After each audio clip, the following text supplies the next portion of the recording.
Okay, so thanks for everyone who could make it on this evening. This meeting could have took place probably a bit sooner, but we've been really quite busy, especially with evening stuff recently, to actually get a meeting together. And was talking to Joao earlier on about how we might manage this stuff going forward. Maybe meetings like this one, where it's literally just you guys listening to a presentation. It might be that I record those and send them out so you can watch them in their own time. But I feel like this was really important to try and get us together to go through the plans for the new year. Trying to move on. In terms of the agenda, just going to go through the staff structure, which will change ever so slightly. A bit of the coach development plan, so CPD plans for you all. The coaching kind of plan for the year, and then the calendar of events and what the tournament format might look like.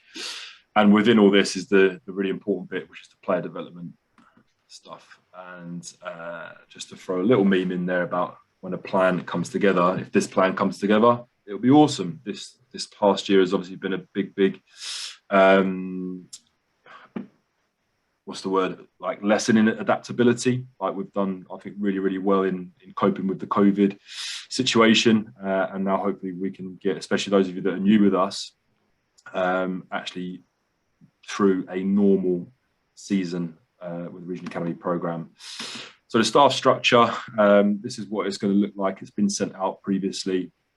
Got a couple of vacancies that we need to fill, and I've got some ideas around that, but I've spoken to all the managers in their regions with regards to that one. The development coach for the the performance coach for the Southeast girls will be filled. I just need to have a conversation with the coach this evening about that, but the recruitment process has come to an end, so that's going to be sorted, and we're good to go for this weekend.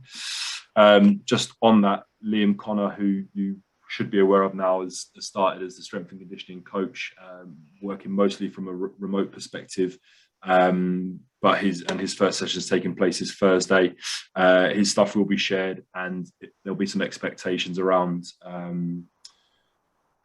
what his warm-ups, what his S&C stuff will look like when it's embedded into session. So that will come out this week as well. In terms of the coach development plan, this also got sent out,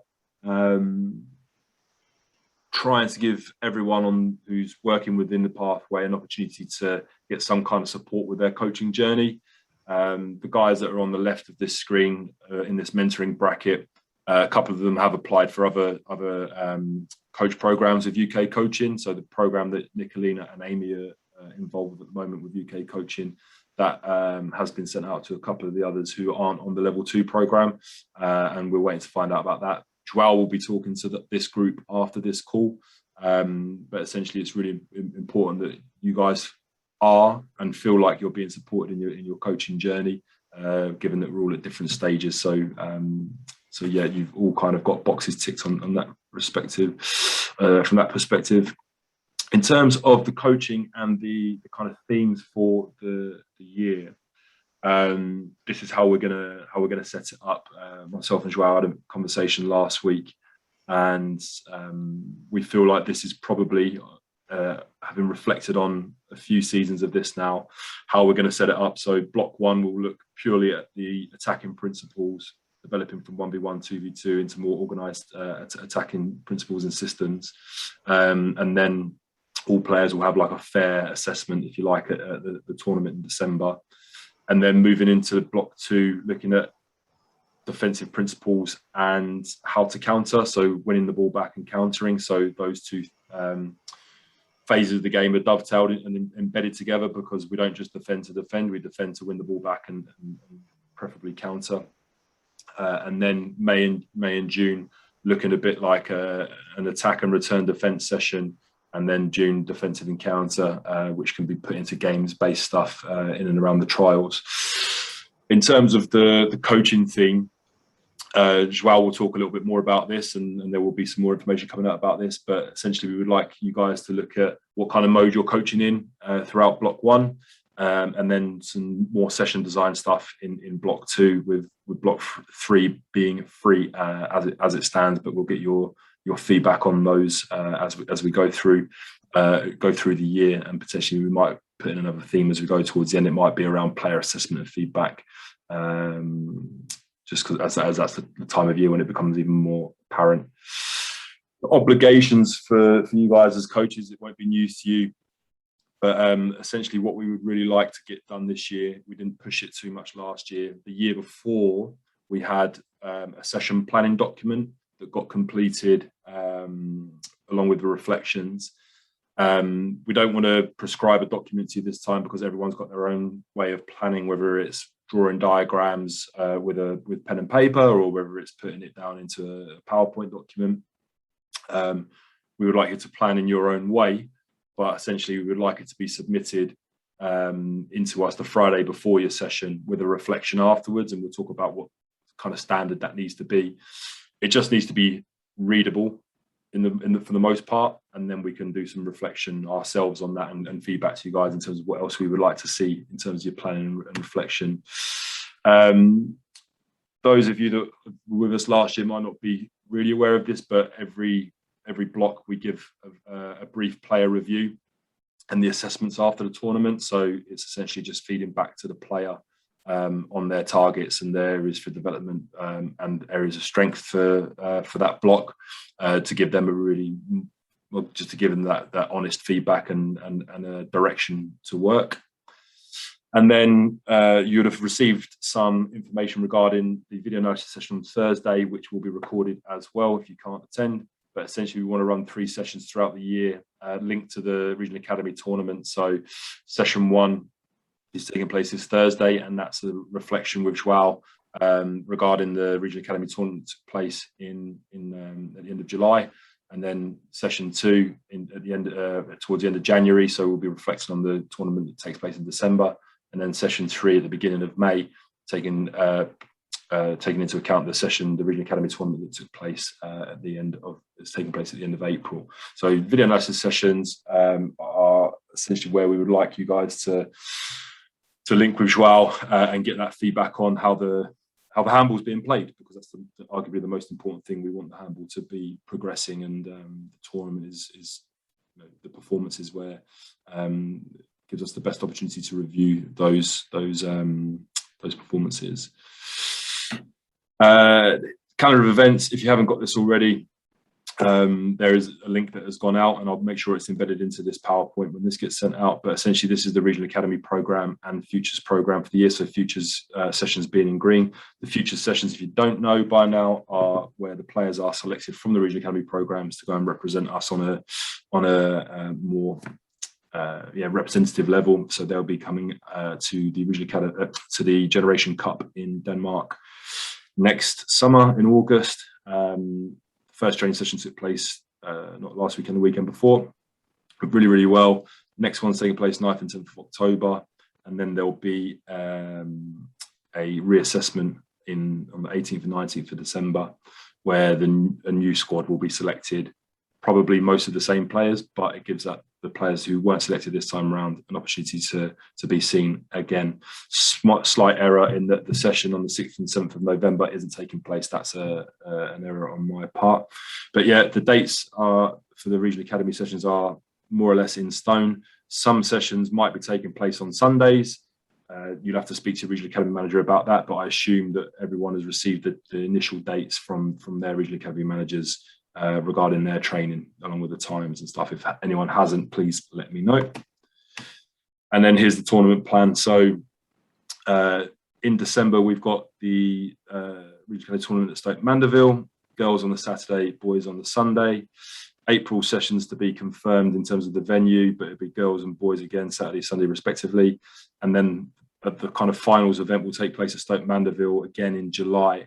And this is kind of like how we're initially setting up. So I've been in discussions with my counterpart in Scotland. It looks like the Scottish representative teams of those age groups will want to commit to competing in this tournament as well. It's might be logistically an issue with them coming down. I'm trying to work on a few bits with them at the moment, but essentially it would be each region competing against each other throughout the year once.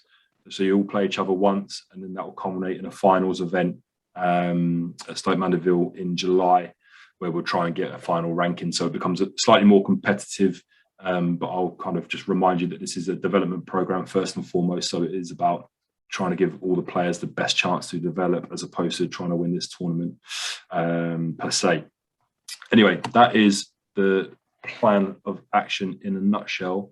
I'm going to stop sharing and open to questions now before we progress on to the next bits. Bobby, I think if the Scots seem too strong, I think their next game should be at 9 o'clock in the morning. Yeah, Stokesy will love that, mate. Yeah, I've already had a few discussions with him about the logistics, but yeah, no, they're we know that from a female perspective, they're not that strong at the moment, and it's going to be very much a development opportunity for them, just like us in those age groups. But I think it'll be a really nice addition to the program if we can get that Scottish team involved. Absolutely. We are also speaking to Marlon from Newcastle Vikings to see if we can get a North East representative team. They won't participate like a proper regional academy throughout the year, but I'm speaking with her about trying to get a team of sorts to enter the fray, so to speak. Anyone? I've got a question as well. Yeah. Go on, Tom. With the camp in July, so it's not going to be a camp like we've had in the past. Is it more futures are on the Friday, girls are Saturday, and then Sunday? So it's literally we're just going down for one day now for that. Yeah. I think. Well, I know that from a operational perspective, it's going to be a nightmare to try and do a regional academy camp as we've done them before. So those of you that don't know, in previous years we've had maybe up to 5 days at Stoke Mandeville, with the kids having access to the dormitories. So over 90 kids on site with all the coaches, and a couple of days training with the tournament sort of culminating at the end. It's just not possible now. Stoke Mandeville have got rid of the dormitories, so we don't have access to all those big dorms that we had before with all those beds in. They've just got the hotel on site, which is accessible, but I don't think it's got the same amount of capacity that we would need for the regional academy camp, Tom. So it'd just be those tournament events that would take place that weekend.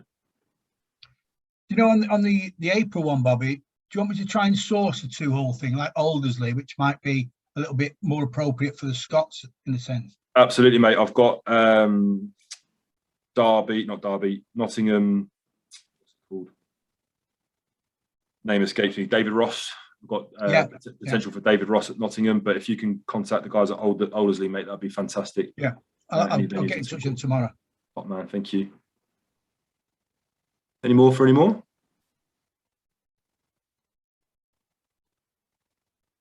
Joao? Nothing to say?